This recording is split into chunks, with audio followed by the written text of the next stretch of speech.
നമസ്കാരം, third eye ന്യൂസിലേക്ക് സ്വാഗതം. നടിയും അവതാരികയുമായ ആര്യ ബഡായി അടുത്തിടെയാണ് വിവാഹിതയായത്.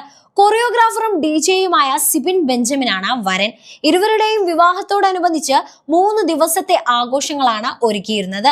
ഇതിനുശേഷം ഇരുവരും ഓസ്ട്രേലിയയിൽ ഒരു പ്രോഗ്രാമിന് പോവുകയും ചെയ്തിരുന്നു. നാട്ടിൽ തിരിച്ചെത്തിയതിനു ശേഷമാണ് സുഹൃത്തുക്കൾക്കായി അടുത്ത റിസപ്ഷനും ഒരുക്കിയത്. ഇതിനിടെ ഇരുവരുടെയും മെഹന്തി സംഗീത് ചടങ്ങുകളുടെ വീഡിയോയും തരംഗമായിരുന്നു.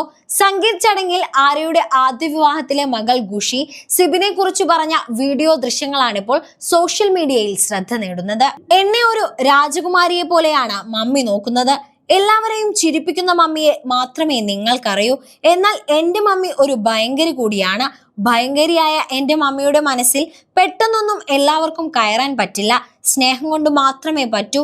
അങ്ങനെ കയറി പറ്റിയ കുറച്ച് സുഹൃത്തുക്കളുടെ കൂട്ടത്തിൽ നമ്മുടെ കഥയിലെ ഹീറോയും ഉണ്ടായിരുന്നു, എന്റെ സ്വന്തം ഡാഡി.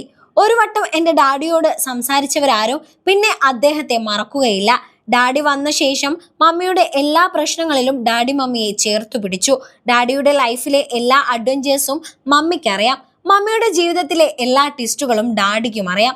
ഒരു കംപ്ലീറ്റ് ഹാപ്പി ഫാമിലിയാണ് ഞങ്ങളുടേതെന്ന സ്വപ്നമാണ് എനിക്ക്. അത് തന്നെയായിരുന്നു ഡാഡിയുടെയും ഡ്രീം. ഇവരുടെ വിവാഹം എൻ്റെ മാനിഫെസ്റ്റേഷൻ ആണ്. മമ്മിയുടെ ബെസ്റ്റ് ഫ്രണ്ടിൽ നിന്നും എൻ്റെ ഡാഡിയായി മാറാൻ ഡാഡിക്ക് അധികം സമയമെടുത്തില്ല. മമ്മിയുടെ ലോകമായിരുന്നു എപ്പോഴും എൻ്റെയും ലോകം. പിന്നെ എപ്പോഴാണ് ആ ലോകത്ത് എൻ്റെ ഡാഡി എൻ്റെ എല്ലാമായി മാറിയതെന്ന് എനിക്കറിയില്ല. മമ്മിയോട് പറയാൻ പറ്റാത്ത കാര്യങ്ങൾ ഞാൻ ഡാഡിയോട് പറയാൻ തുടങ്ങി. അതുപോലെ ഡാഡി എൻ്റെ അടുത്ത് പറയുന്ന കുറേ സീക്രട്സും ഉണ്ട്. ഞാൻ ഡാഡിയുടെ ഗേളാണ്. ഒരു പൊടിക്ക് ലേശം സ്നേഹക്കൂടുതൽ ഡാഡിയോടാണ്. ഡാഡി ഇല്ലാത്ത ലൈഫ് ഇനി ഖുഷിക്ക് ചിന്തിക്കാൻ പറ്റില്ല. മമ്മി എനിക്ക് ജീവിതത്തിൽ തന്ന ഏറ്റവും വിലമതിക്കുന്ന സമ്മാനം ഡാഡിയാണ് എന്നാണ് സംഗീത് ആഘോഷത്തിനിടെ പ്രദർശിപ്പിച്ച വീഡിയോയിൽ ഖുഷി സിബിനെ പറ്റി പറഞ്ഞത്. തമാശയും സ്നേഹവും എല്ലാം കലർന്ന ഖുഷിയുടെ വാക്കുകളെ കയ്യടിയോടെയാണ് അതിഥികൾ സ്വീകരിച്ചത്. ഇപ്പോൾ സോഷ്യൽ ഇടവും